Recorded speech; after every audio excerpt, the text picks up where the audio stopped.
అందరికీ నమస్కారం. నేను మీ ప్రొజెక్టర్ ప్రసాద్. ఈరోజు మనం ఎవరి గురించి తెలుసుకోబోతున్నాము అంటే కనుక కేఆర్ విజయ గారండి. అంటే అప్పటి హీరోయిన్ ఇప్పటి వాళ్ళకి తెలియాలి అంటే కనుక 100% లవ్ అనే మూవీలో మన నాగ చైతన్య గారి బామ్మగా అయితే నటించారు కదా, ఆవిడనమాట. సో అప్పట్లో పెద్ద పెద్ద స్టార్ హీరోలతో నటించున్నారు. అలాగే డిఫరెంట్ కాన్సెప్ట్స్తో అయితే ఆవిడ మూవీస్ వస్తూ ఉండే అనమాట అప్పట్లో. మరి ఆవిడ గురించి తెలుసుకోబోతున్నాము. వీడియోలోకి వెళ్ళే ముందు కొత్తగా మన ఛానల్ చూస్తే కనుక ఫ్రీగా సబ్స్క్రైబ్ చేసుకోండి, అలాగే లైక్ చేసి సపోర్ట్ చేయండి. మరి ఇంకెందుకు ఆలస్యం, పదండి ఆ రోజుల్లోకి వెళ్ళొద్దాం. కేఆర్ విజయ్ గారు నవంబర్ 30, 1948 సంవత్సరంలో తమిళనాడులోని చెన్నైలో జన్మించారు. కేఆర్ విజయ్ గారి తల్లిగారి పేరు కళ్యాణి గారు, తండ్రి గారి పేరు రామచంద్ర నాయర్ గారు. నిజానికి కేఆర్ విజయ్ గారి పేరు దేవనాయకి గారు. ఈవిడ తల్లిదండ్రులకు ప్రథమ సంతానంగా జన్మించారు. కేఆర్ విజయ్ గారి తండ్రి గారు ఆర్మీలో పనిచేస్తూ ఉండేవారు. అలాగే తల్లి కళ్యాణి గారు గృహిణిగా ఉండేవారు. అయితే కేఆర్ విజయ్ గారి తల్లిగారైన కళ్యాణి గారి స్వస్థలం కేరళ. అందువల్ల సుమారు 10 ఏళ్ల వయసు వరకు కేఆర్ విజయ్ గారు అక్కడే కేరళలోని తిరుచూర్లో పెరగడం జరిగింది. కేఆర్ విజయ్ గారికి తమ్ముడు నారాయణన్, అలాగే 4 చెల్లెళ్ళు కేఆర్ వత్సల, కేఆర్ సావిత్రి, శశికళ గారు, అలాగే రాధా గారు ఉన్నారు. వీరిలో ఒక చెల్లెలు తరువాత కాలంలో మరణించారు. కేఆర్ విజయ్ గారి విద్యాభ్యాసం అంతా కూడా అడయార్ సెకండరీ హై స్కూల్ చెన్నైలో జరిగింది. ఒకవైపు ఆర్మీలో జాబ్ చేస్తూనే ఇంకొక వైపు ఎంఆర్ రాధా డ్రామా ట్రూప్లో వాళ్ళ నాన్నగారు అంటే కేఆర్ విజయ్ గారి తండ్రి గారు నటిస్తూ ఉండేవారు. ఆ సమయంలోనే కేఆర్ విజయ్ గారిని ఒక మంచి నటిగా తీర్చిదిద్దాలని అనుకున్నారు. అలాంటి సమయంలోనే ఎంఆర్ రాధా గారు మన కేఆర్ విజయ్ గారిని అంటే దేవనాయకి గారిని చూడడం జరిగింది సినిమా ఆడిషన్స్ టైంలో. అప్పుడు పేరేమిటి అని అడగగా దేవనాయకి అని చెప్పారు. అప్పుడు పేరుని మార్చుకోమని చెప్పగా తల్లిగారి పేరైన కళ్యాణి, అలాగే తండ్రి గారి పేరైన రామచంద్రన్, ఈ రెండు కలిసేలా కేఆర్ విజయ్గా మార్చడం జరిగింది. కేఆర్ విజయ్ గారి తండ్రి గారి కోరిక మేరకు ఆవిడ 1963లో తెరంగేట్రం చేశారు. మొదటి సినిమాలోనే విశ్వనట చక్రవర్తి అయిన ఎస్వి రంగారావు గారికి కూతురుగా అయితే నటించారు. ఆ మూవీ కర్పగం. అంతేకాక అందులో జెమినీ గణేశన్ గారు హీరోగా నటించారు. ఇదే సినిమాని మన తెలుగులో తోడు నీడ అనే పేరుతో మళ్ళీ రూపొందించారు. అదేనండి, రీమేక్ చేశారు. మన తెలుగు చిత్రసీమలో 1966లో అడుగుపెట్టారు మన కేఆర్ విజయ్ గారు. అందులోనూ రుక్మిణీదేవిగా శ్రీకృష్ణ పాండవీయంలో ఆవిడ నటన మర్చిపోలేనిది. అలాగే ఈవిడని తమిళంలో ద క్వీన్ ఆఫ్ స్మైల్స్ అంటూ ఉంటారు. అదే సంవత్సరంలో భక్తపోతన, పరమానందయ్య శిష్యులు సినిమాల్లో నటించి ఆవిడ తెలుగు ప్రేక్షకుల్ని కట్టిపడేశారనే చెప్పాలి. ఒక్క 1969లోనే 5 తమిళ సినిమాలు, 6 తెలుగు చిత్రాల్లో నటించారు. రోజుకి ఎన్ని గంటలు కష్టపడుతున్నారో, ఏ సినిమా షూటింగ్కి వెళ్తున్నారో చూసుకునే తీరిక కూడా లేనంతగా కష్టపడి పనిచేసేవారు ఆవిడ. నిజానికి ఇష్టపడి నటించేవారనే చెప్పాలి. కేవలం 9 ఏళ్ల కెరియర్లోనే 75 సినిమాలను కంప్లీట్ చేశారు నటనలో మన కేఆర్ విజయ్ గారు. కేవలం దశాబ్ద కాలంలోనే 100 సినిమాల మార్కును దాటిన యాక్ట్రెస్ మన కేఆర్ విజయ్ గారు అని చెప్పడంలో ఏమాత్రం అతిశయోక్తి లేదు. ఇక ఆవిడ సినీ ప్రస్థానం కొనసాగుతూనే వచ్చింది. గ్యాస్ లైట్ మంగమ్మ అనే సినిమా మన కేఆర్ విజయ్ గారికి 125వ సినిమా. ఇది తమిళం సినిమా. అలాగే 1978వ సంవత్సరంలో ఆవిడ నటించిన అన్నపూర్ణి సినిమా ఆవిడ 150వ సినిమా అవ్వడం విశేషం. ఒక విధంగా చెప్పాలంటే ఏ తరం వారితోనైనా చాలా అంటే చాలా తేలికగా నటించగలరు ఈవిడ.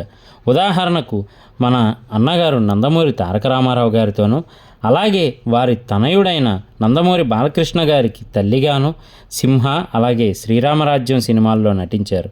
అంతేకాక నేటి తరం కథానాయకుడైన నాగ చైతన్య గారితో 100% లవ్ సినిమాలో కూడా బామ్మగా నటించి మెప్పించారనే చెప్పాలి. తెలుగు, తమిళం, కన్నడం, మలయాళం, హిందీ ఏ భాషలోనైనా ఆవిడ యాక్టింగ్తో అందరినీ మంత్రముగ్ధుల్ని చేసేవారు. అంతేకాక ఎలాంటి సినిమాలతోనైనా మెప్పించేవారు కేఆర్ విజయ్ గారు. సాంఘిక, సామాజిక, పౌరాణిక ఏ సినిమా అయినా ఆవిడ నటించి మెప్పించేవారు. ఎన్నో సినిమాల్లో ఆవిడ సాక్షాత్తు దేవతగా నటించేవారు. ప్రేక్షకులు కూడా ఆవిడని సాక్షాత్తు దేవత వచ్చిందా అనేలా ఆరాధించేవారు. మీరు అనుకోవచ్చు, మరి కేఆర్ విజయ్ గారికి అంతా సాఫీగా జరిగిందా, అసలు కాంపిటీషనా లేదా అని.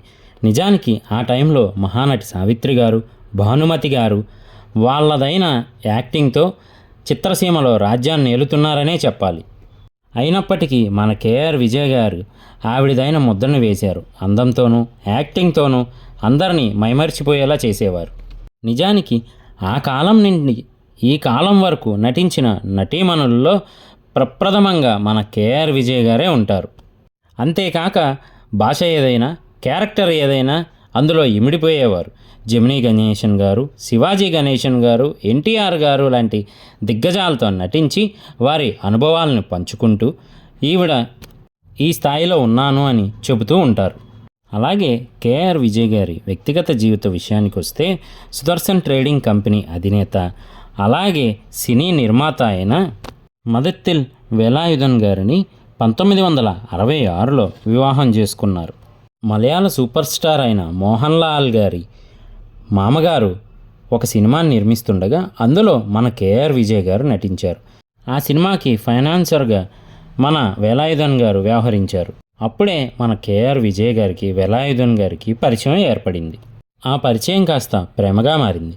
నిజానికి వీరిద్దరి వివాహ సమయంలో కేఆర్ విజయ్ గారి వయస్సు 17 ఏళ్ళు మాత్రమే. కానీ అప్పటికే కేఆర్ విజయ్ గారు చాలా పాపులర్ అవ్వడం, అందరికీ ఆవిడ బాగా తెలియడంతో వీరిద్దరూ రహస్యంగా వివాహం చేసుకున్నారట. నిజానికి మన కేఆర్ విజయ్ గారు వివాహం చేసుకునే నాటికి ఆవిడ సినిమా ఇండస్ట్రీకి వచ్చి కేవలం 3 సంవత్సరాలు మాత్రమే అవుతుంది. నిజానికి ఆవిడ పెళ్లి చేసుకున్న విషయం చాలా కాలం వరకు ఎవరికీ తెలియదు. 8 ఏళ్ల గర్భవతిగా ఉన్నప్పుడు వారిద్దరూ ఫ్లైట్ దిగుతూ ఉండగా ఎవరో ఫోటో తీసి ఆ విషయాన్ని ప్రచారం చేశారు. వీరికి 1967లో ఒక కూతురు పుట్టింది. ఆవిడ పేరు హేమలత గారు. వివాహం జరిగింది, కూతురు కూడా పుట్టింది. ఇంకా నటన నేను చెయ్యాలా అని ఆలోచిస్తున్న సమయంలో అంటూ ఉంటారు కదా, ప్రతి ఆడదాని సక్సెస్ వెనక ఒక మగవాడు ఉంటాడు అని. సరిగ్గా ఆ మాటకు తగ్గట్టుగానే ఆయన ఆవిడ్ని ఎంతో ప్రోత్సహించారు. నటన అనేది దేవుడు ఇచ్చిన గొప్ప వరం, అది అందరికీ రాదు. ఆ వరం నీకు దక్కింది, దానిని మధ్యలో వదలకు అని ఎంకరేజ్ చేశారు. అయితే వేలాయుధన్ గారు ఒక కండిషన్ని పెట్టారు. అది ఏంటి అంటే, నీకు నటనతో పాటు ఫ్యామిలీ కూడా చాలా ముఖ్యం కాబట్టి మధ్యాహ్న టైంలో భోజనానికి, రాత్రివేళ ఇంటికి ఖచ్చితంగా వచ్చేయాలి అని చెప్పారు. దానితో ప్రతిరోజు మధ్యాహ్న భోజనానికి, సాయంత్రం భోజనానికి అందరూ కలిసి కూర్చొని తినేవారు. నిజానికి ఆ రోజుల్లోనే వీరిద్దరికీ సొంత విమానం, ఓడ, హోటల్స్ ఉండేవి. వేలాయుధన్ గారు దాదాపు 60 సినిమాలను నిర్మించారు. వేలాయుధన్ గారు 2016లో మరణించడం జరిగింది. అప్పటికి ఆయన వయసు 82 సంవత్సరాలు. ఇంత గొప్ప నటిగా పేరు తెచ్చుకొని ఇంత ఉన్నత స్థాయిలో ఉన్న మన కేఆర్ విజయ్ గారు ఎంత చదివారో మీకు తెలుసా? కనీసం హై స్కూల్ వరకు కూడా చదవలేదు. కళకి చదువుతో పని లేదు అనడానికి ఈవిడ్ని ఒక నిదర్శనంగా చెప్పవచ్చు. కేఆర్ విజయ్ గారు ఎప్పుడు షూటింగ్ జరిగినా దగ్గరలో ఏదైనా దేవాలయం ఉంటే అక్కడికి వెళ్తుండేవారు. భక్తులు, పూజారులు ఆవిడ్ని చూసి సాక్షాత్తు దేవతే అలా వచ్చిందా అనేలా నమస్కరించేవారు. ఆ రోజుల్లో ఆవిడ రూపం అలా ఉండేది. అంత ఉన్నత స్థాయిలో ఉన్నప్పటికీ ఏనాడు ఎవరితోనూ గర్వంగా ప్రవర్తించింది లేదు. శాంతంగా, సౌమ్యంగా మాట్లాడుతూ ఉండేవారు మన కేఆర్ విజయ్ గారు. మన ఛానల్ ద్వారా ఎంతోమంది గొప్ప వ్యక్తుల గురించి అందరికీ తెలియజేయడం చాలా సంతోషంగా భావిస్తున్నాము. ఈ వీడియో మీకు నచ్చితే కనుక వీడియోని లైక్ చేయండి. అలాగే మన ఛానల్ సబ్స్క్రైబ్ చేయడం మర్చిపోకండి. ఈ వీడియోలో చెప్పిన వివరాలన్నీ కూడా మేము సామాజిక మాధ్యమాల ద్వారా మాత్రమే తీసుకోవడం జరిగింది. అంతే తప్ప అప్పటి పరిస్థితుల్ని అనుభవించడం కానీ, సంఘటనలను చూడడం కానీ, వ్యక్తుల్ని ప్రత్యక్షంగా కలవడం కానీ జరగలేదు.